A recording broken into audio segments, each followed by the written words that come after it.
Hello, good afternoon. Oh, good day. So, in general, good day. So, welcome to Ma'am Effie Virtual Classroom, guys. Good afternoon and shout out sa mga students ko sa EL 100.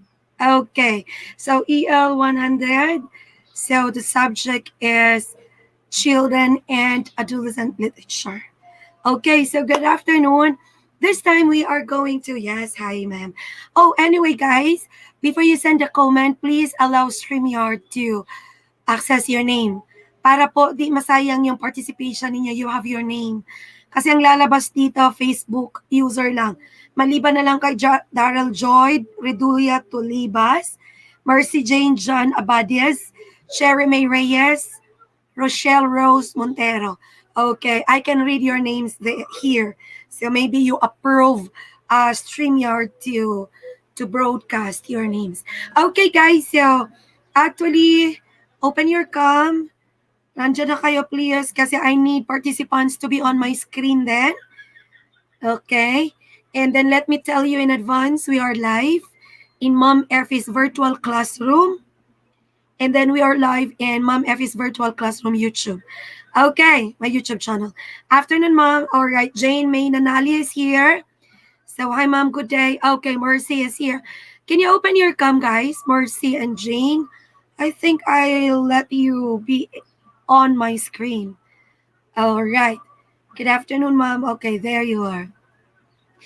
So, sige, please open your screen. Open your cam. So, I will just add you later sa screen ko. Okay, guys. So, today we are going to discuss about introduction to children's literature. So, we're going to talk about what is this children's literature? Or what's the difference? Okay, actually, the difference between children and adult literature will be during our next video. Okay? So, well, let's start, guys. So again, please allow StreamYard to use your name. To broadcast your name.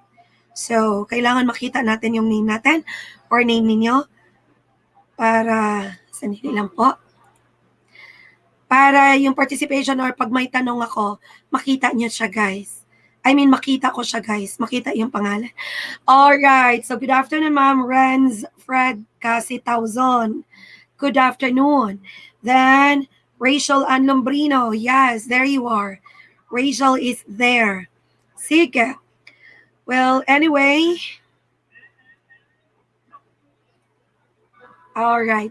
So, I just hope okay lang yung laki ng screen. Let me check. Let me wait. I will start when it's okay already. All right. So, I think it's okay. So, I'm using two monitors here to see what's going on sa live and sa screen ko for the presentation. So we have here to start children's literature. A little nonsense now and then is realized, is relished by the wise men. Okay, by Willy Wonka. Guys, medyo bago tayo patuloy, pasensyahan nyo na lang yung boses ko. Pagpasensyahan nyo po. Alright, so let's go, guys. Well, of course, we will know what's children's literature. What do we mean by this? So, why children's books? Okay, I know you love children's books. Me, I am 40 years old.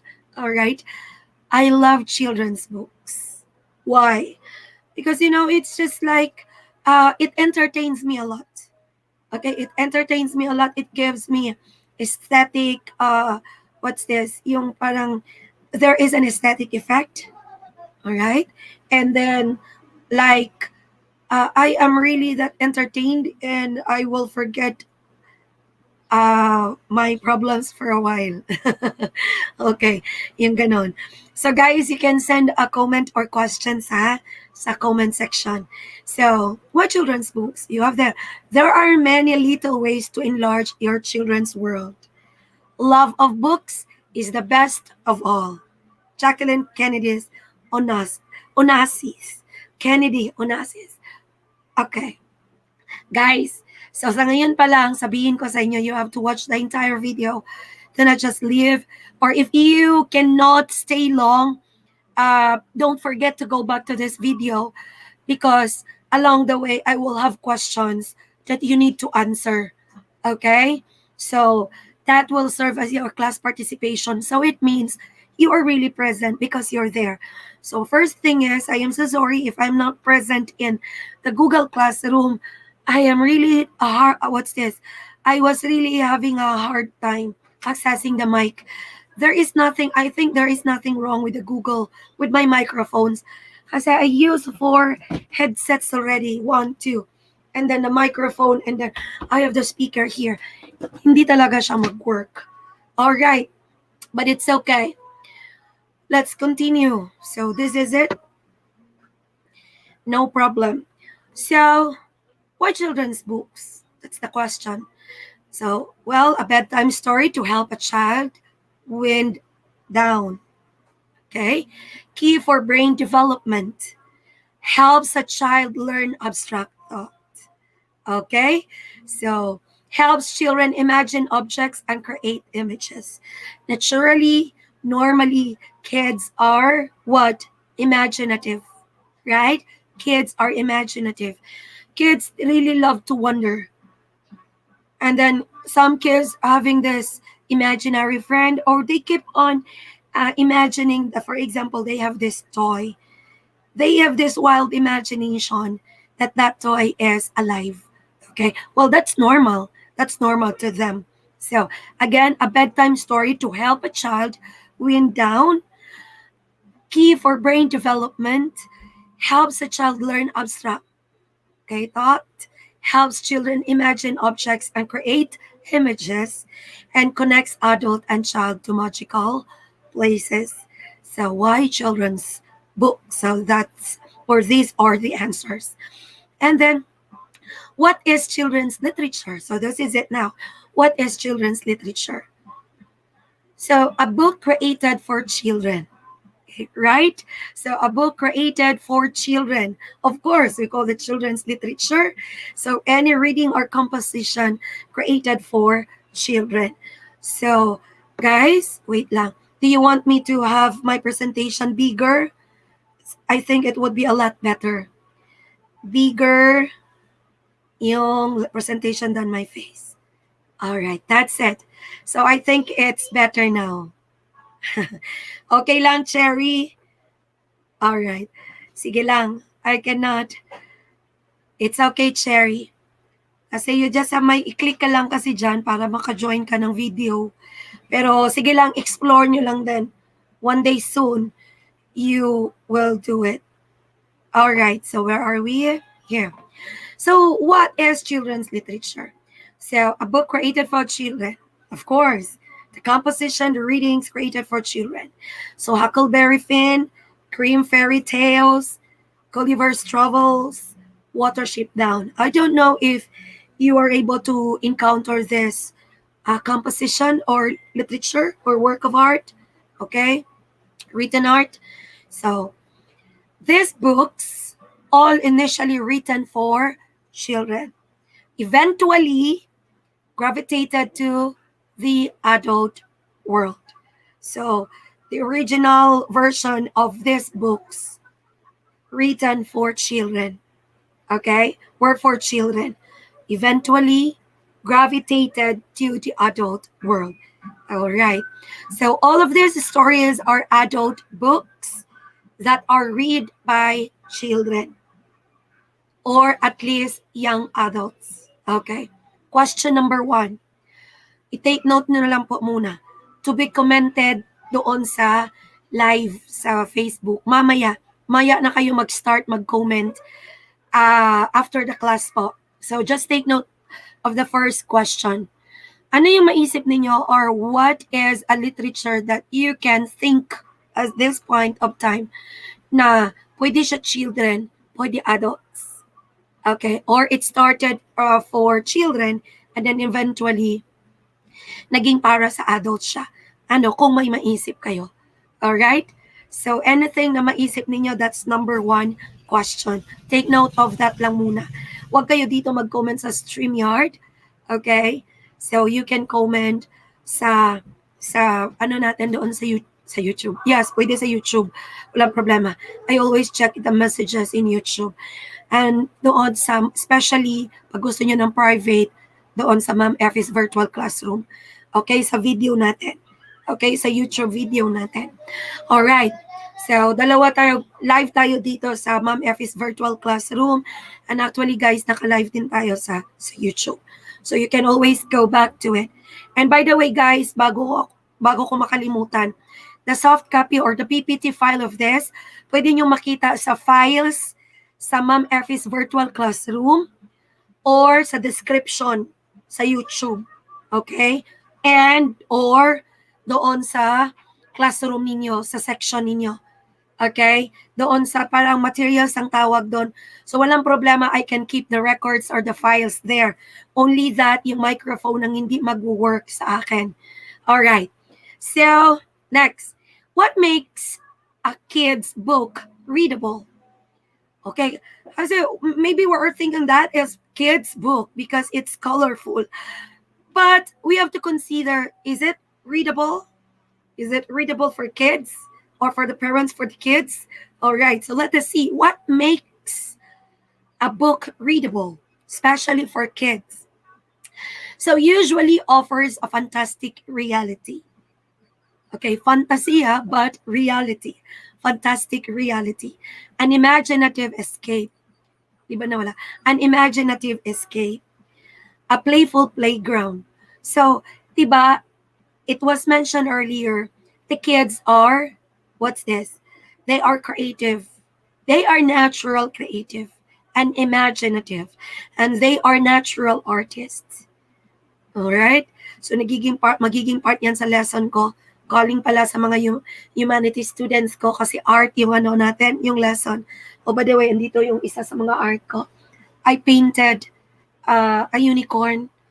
So, gustong-gusto ko kasi I have, what's this? I have art class. So, humanities students, shout out sa inyo pag andyan kayo. Okay. Oh, Renz, Fred, guys, 1,000. I-show ko ng comment ni mo, be. Na-miss na ko imong live stories, mama. Alright, sige, let's continue, guys. Yes. Alright, so let's proceed. Sandali lang, yung mga aso, maingay. Wait lang po. Ito ang problema sa live. Pero kahit hindi tayo live, kahit nasa Google Classroom tayo, pag mag-ingay yung aso, maingay talaga.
Okay. So, guys, I'm sorry. Balik tayo. Van.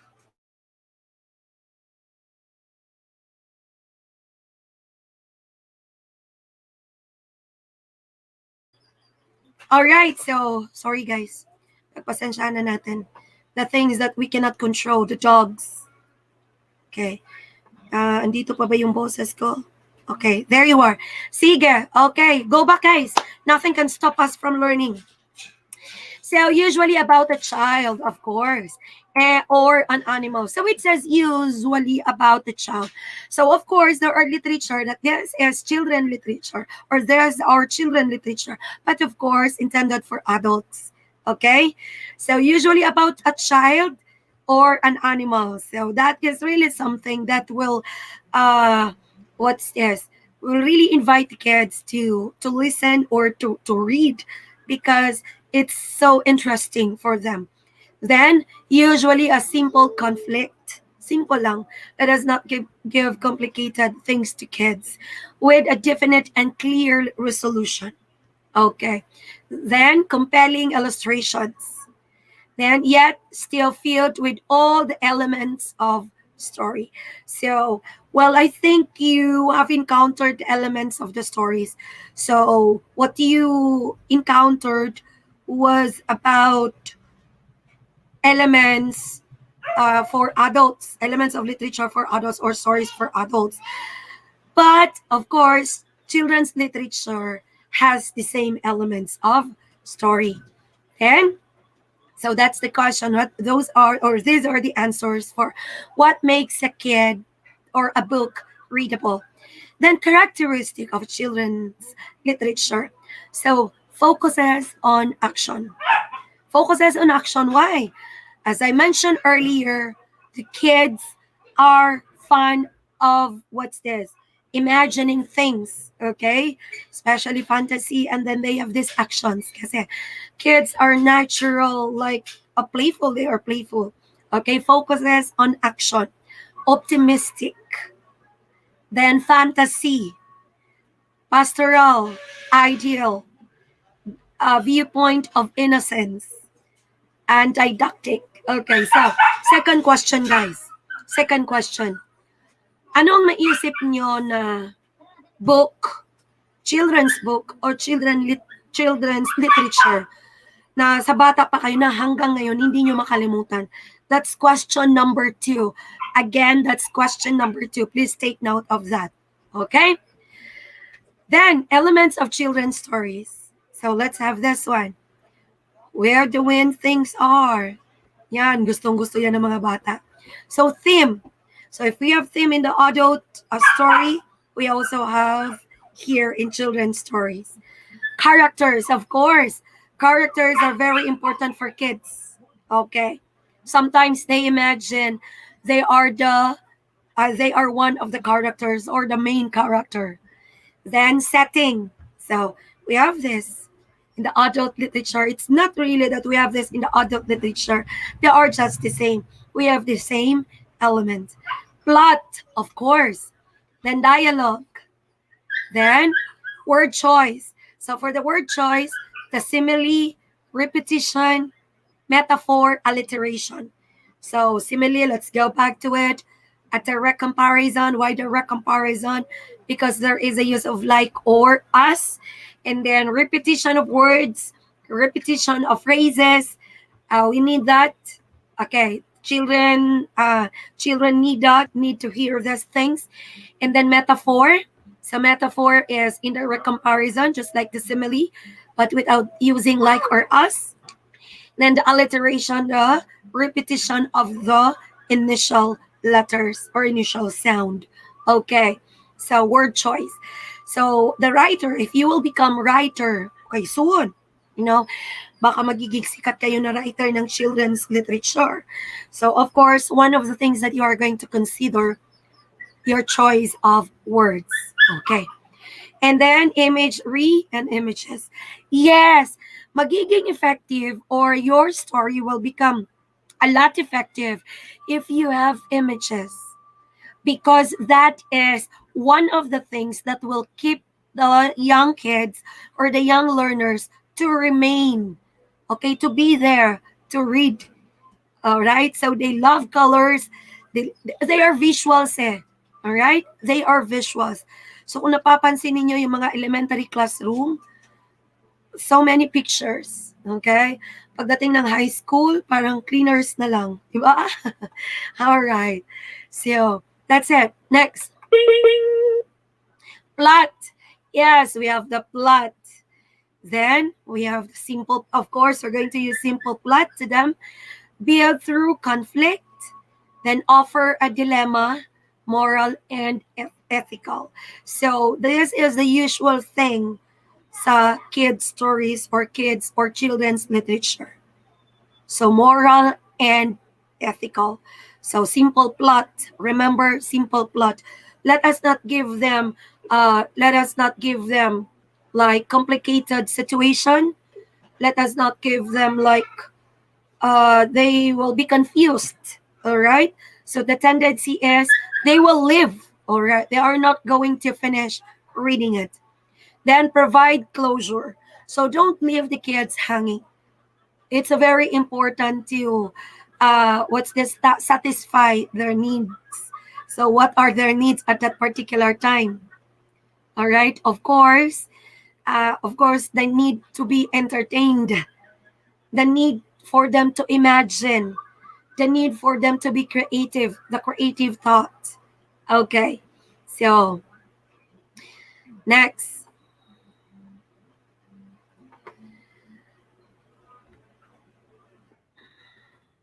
So we have here conflict. So this is one of the elements, the conflict, the balance between idyllic and didactic. Okay, so what do we mean by this one? Teaching how to be a mature adult in the world. So in the conflict, they are reading it, the conflict, at of the same time, it will teach them to be mature. Okay? So kids are naturally creative. Kids are naturally artists, natural artists. Kids are uh, naturally imaginative. So when you are going to give them this conflict, let us make it sure that it will lead them to become, or it will teach them to be a mature adult in the world, in the society, world of God. Okay, retain childhood and innocence. Of course, careful. We must be very careful in writing. Okay, if we are going to tell stories to kids, we need to be careful. Examples: home versus away, communal concern versus self concern, good versus evil. All right. It is through literature that we most intimately enter the hearts and minds and spirits of other people. And what we value in this is the difference as well as the human similarities of others. That way, as C.S. Lewis put it, and we become 1,000 different people and yet remain ourselves. Eight chambers. Okay? So now let's have character. Protagonists. So little child, the protagonist is a little child. Then animal or the characters, the little child, the animals, and an inanimate object. Uh, what is the fairy tale na inanimate objects are the characters, are one of the characters?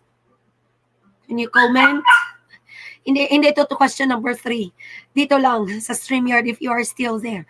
Ano yun? Yung bago lang, hindi bago, I think last year, they are dancing, Beauty and the Beast. Tama? Beauty and the Beast ba yun? Okay, so never mind. So, of course, gustong-gusto yan ng mga kids. They love that so much. Alright?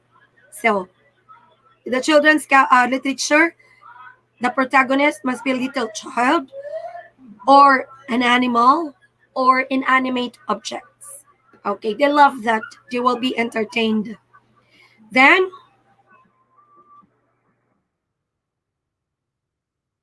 all right, see this.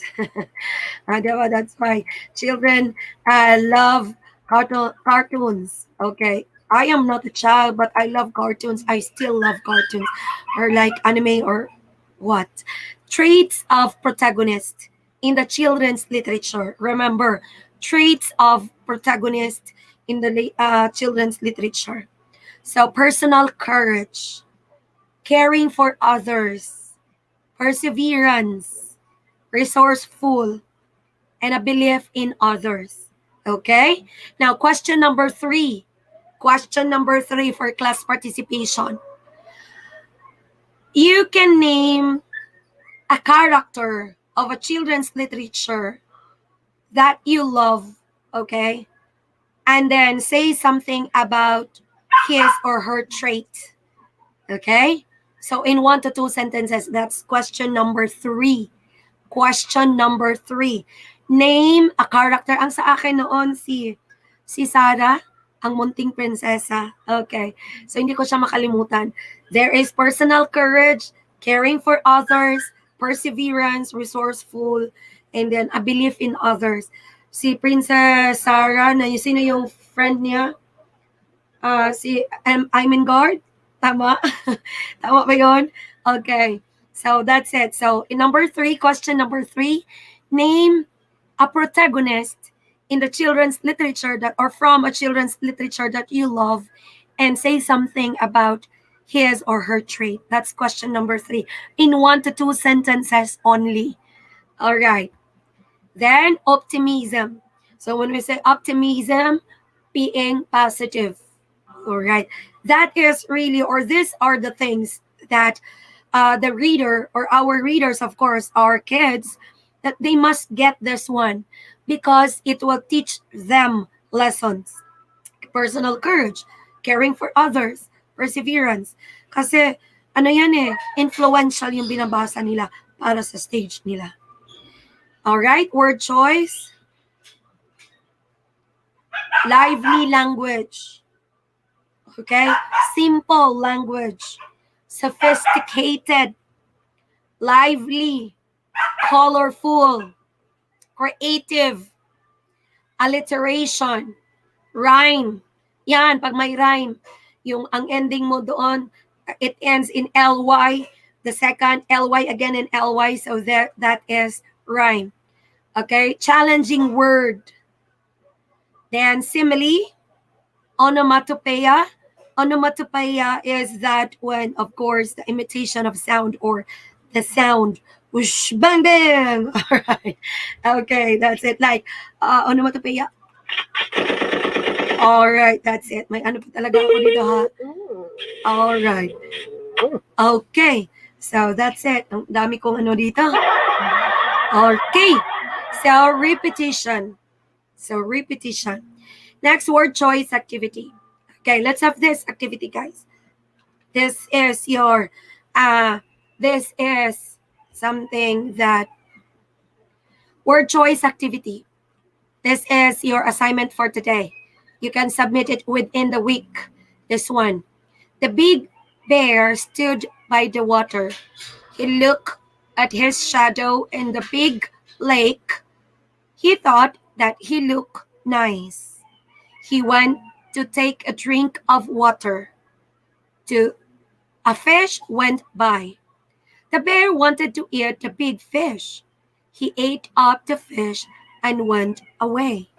So, revise the story by replacing precise, colorful words with the red and underlined words. Okay? So, share your new, more interesting story. I will not let you share an interesting story. So, please follow the instruction. You have 3 questions for to be commented on sa live natin na ipopost mamaya. And then, you have this assignment for this week, offline learning. For this week, guys. And then, you are not going to submit it to my email. If you can still access your Google Drive, you can have it there. But if you doubt, please go to our Google Classroom and leave it there under your name. So please explore the Google Classroom. Yung sa section ninyo, ang section ninyo is A, B, C, D, E, F. Parang letter F, no? So F, guys, EL 100, yes, EL 106. Oh, A, B, C, D, E, F, G, H pala. Sorry, H pala kayo. So this is your assignment. And then our rubrics for this is, okay, our instruction there is revise the story or this very short and simple story by replacing precise, colorful words with the red and underlined words. So, revise the underlined words lang. Okay? The red and underlined words. That's very easy. This time, di mo na ako mabigyan ng that complicated words. Alright. So, guys, actually, I have to end it here. I'll wait for my 2. I will not go, what's this? I will not require you to go to Google Classroom or what, but I will still go live for my part 2. Kasi kailangan maabot natin yung hahabol tayo, guys, especially me. So, hahabol tayo. And then, keep posted. One of the things that you need to do is keep posted sa Ma'am Effie's virtual classroom. So, guys, thank you so much and for staying. Wait nyo pa muna ha. Huwag muna mag-comment. Magbigay lang ako ng signal. Please lang. So, thank you so much. Tumakbo tayo ng 30 minutes. Okay? We run for 30 minutes. So, guys, again and again, please answer the 3 questions sa comment. Wait for my description. Comment your answers in the comment section. So, once again, thank you so much. At as of this time, I have 11 viewers na naka-live ngayon sa StreamYard. Okay. Copy ko ulit ito and then i-post ko doon. Kung makita nyo na naka-post ito, so it means this is your attendance. Okay? But attendance is only how many percent? But more on class participation. Your class participation again and again is to comment your answer of my 3 questions. So it means you have gone this far. All right? Okay, guys? So, guys, thank you so much. Cherry, I read your name here. Ransfred Tauzon. Yes. And then, Mercy Jane, Tan Abadia, shout out. Shout out. Kasi live tayo sa YouTube, guys. Live tayo sa YouTube. And then, nawala. Sorry. All right. So, Jane, Nanale, Rachel Ann Lombrino. Konti lang ba kayo? Yan. Si Kenny Rose Corpus. Oh, maalala ko ang saging sa mga pangalan na ito. Naka-attach ang saging sa pangalan niyo, especially Alfeche. Parang wala si Alfeche dito. Alright. So, nabasa ko ba lahat ng names? Baka mamaya may magalit. Daryl Joy Tulibas. Okay, guys. Sige. Thank you so much. Sa mga ngayon palang nakaabot sa live, guys, watch the entire video. Yung mga naka-golden pala sa live, don't give them the question. Let's play it fair lang, guys, ha? Let them, Maruya, yes. Alright, let them watch the video, guys, ha? Please, don't give them the question. Let us, what's this? Let us, in fairness lang. Fairness. So, let them watch the video. Do not give them the question. Or the questions.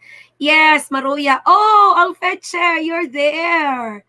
Andyan ka pala. Hindi ko kasi nakita yung pangalan mo kasi pag hindi kayo mag-comment, hindi ko siya mas-shot. Comment na lang kayo, guys, kasi copy-paste ko na siya as your attendance, guys. Sayang din ng 10 points. Pero mas malaki ang points sa class participation. Alright. Naara ko diri, ma'am. Di lang gusto mga suko. Good. Joke. Imagine lang na ako ang imuhang tono. Alright. Kamo inyo agyong section ang ma-imagine ako sa Maruya. Okay. May na lang namin Maruya dari silingan. Okay, guys. So, thank you, guys. Bago ko mag-end, guys, paki-comment sa inyong names. Sa mga naka-on karon. Kung nabasa ko na, wag nang i-comment, ha? Kung nabasa ko na. Kasi ang uban dire Facebook user lang. Yan, so please bring out. Wala na yung Facebook user. Ana ay isa. Hi, ma'am, at 1:31. I don't know kung sino yan siya. Okay, guys, so thank you so much.